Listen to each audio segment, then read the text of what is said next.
Shalom, selamat pagi, Bapak Ibu, saudara-saudari yang dikasihi Tuhan. Mari kita bersatu dalam doa. Terima kasih Bapak untuk pagi hari yang Kau berikan kepada kami hari yang baru.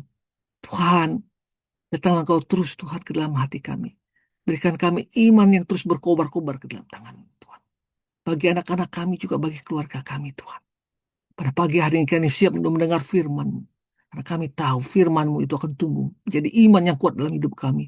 Dan kami cakap untuk menjalani hidup ini bersamamu. Dalam nama Tuhan Yesus kami berdoa. Amin. Mewariskan iman. Landasan firman Tuhan diambil dari 2 Timotius 1 ayat 5. Sebab aku teringat akan imanmu yang tulus ikhlas.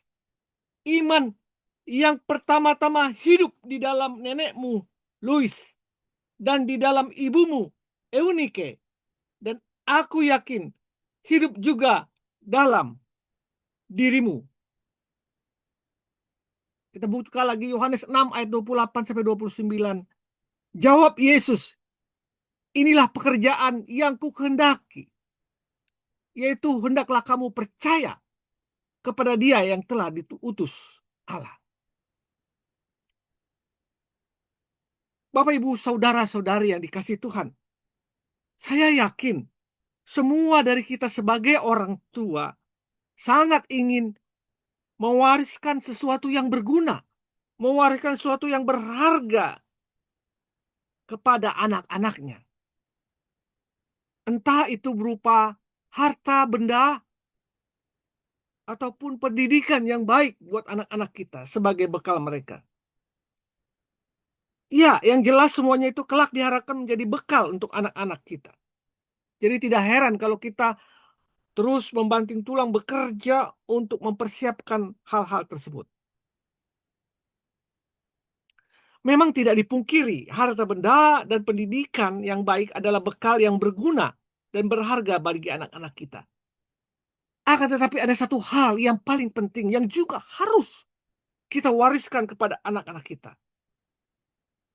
Dan tidak boleh kita lupakan.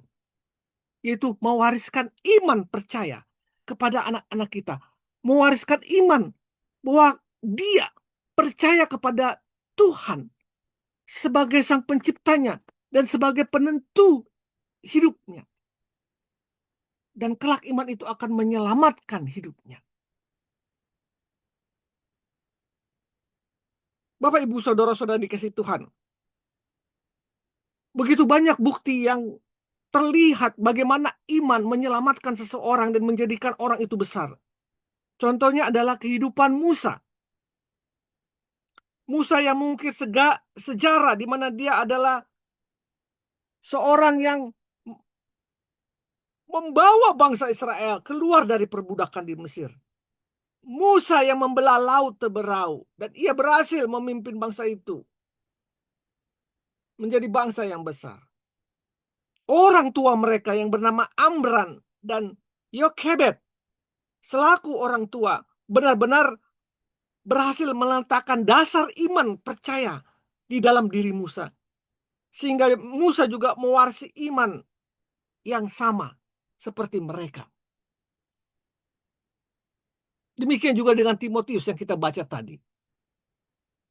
Bahwa orang tuanya yang mentransfernya, bahkan dari neneknya, Louis, dan dalam ibunya, Eunike. Bapak Ibu yang dikasih Tuhan, mengapa iman harus kita wariskan kepada anak-anak kita? Mengapa itu begitu penting?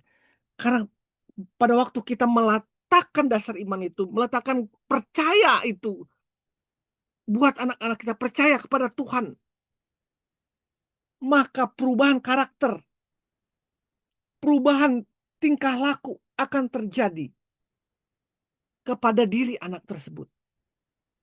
Karakter di mana mengikuti ajaran Kristus, ajaran Tuhan, yang menyatakan kebenaran, menyatakan kasih, yang menolong, menghormati.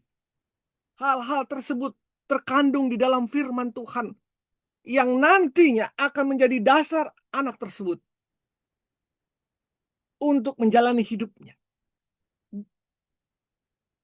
Pengajaran juga yang mengadakan pengharapan, hope kepada Allah.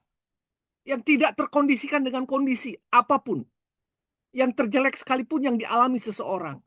Tapi jika dia mempunyai iman kepada Tuhan, maka dia akan tetap berjalan, tetap melangkah dalam hidup ini.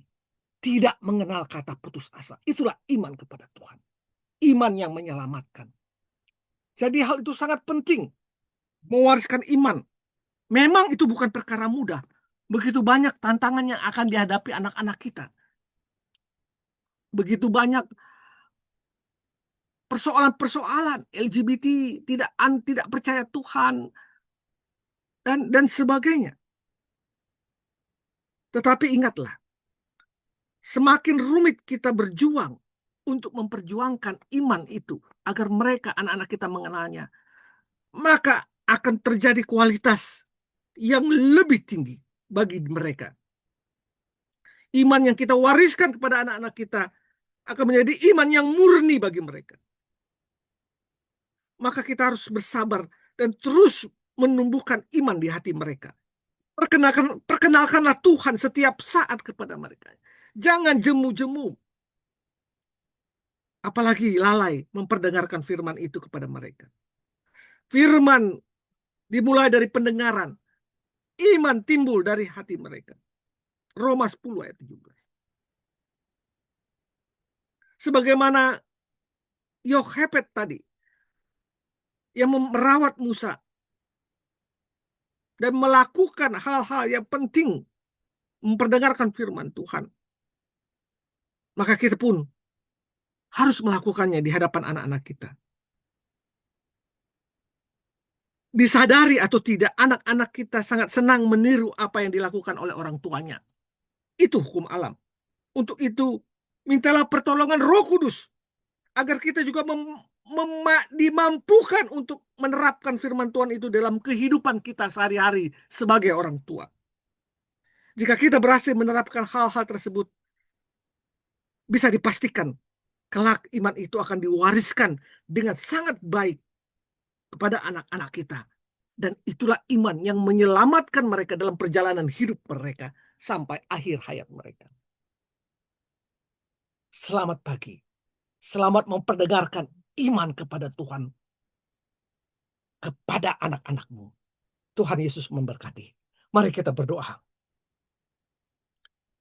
Bapa yang di dalam kerajaan surga, pimpin aku Tuhan agar tidak lalai memperkatakan firman kepada anak-anakku. Dan mampukan aku untuk menjadi pelaku firman agar boleh dilihat oleh anak-anakku. Dalam nama Tuhan Yesus aku berdoa. Amin.